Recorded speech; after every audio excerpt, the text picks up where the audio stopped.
Hey guys, welcome back to my channel. A great new WhatsApp feature lets you pick favorite contacts on your iPhone. Watch this video to make a contact favorite in WhatsApp.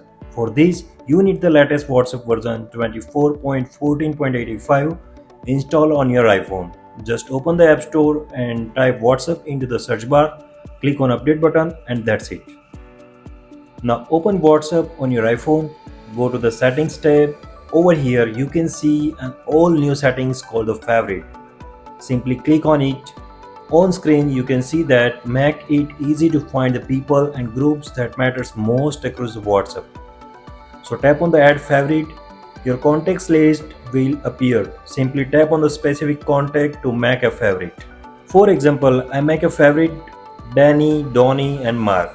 Finally tap on the done button to save the change. So the list looks like this. This is an edit button to make changes like reorder the favorite contact or remove a contact from this list. Tap on edit, put your finger on the more option next to a specific contact and move up or down side. On the left side, a red button appears. If you want to delete a contact, click on the red sign and choose the delete trigger.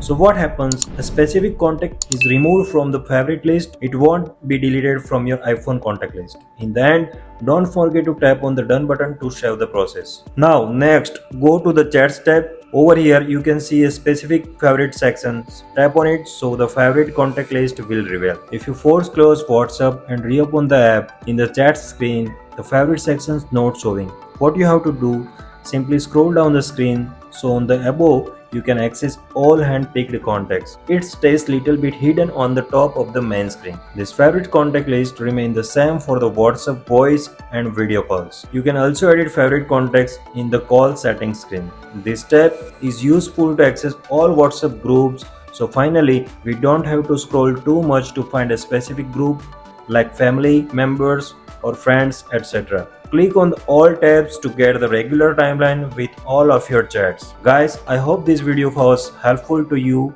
If you have any questions, please write down them in the comment below. Thanks for watching.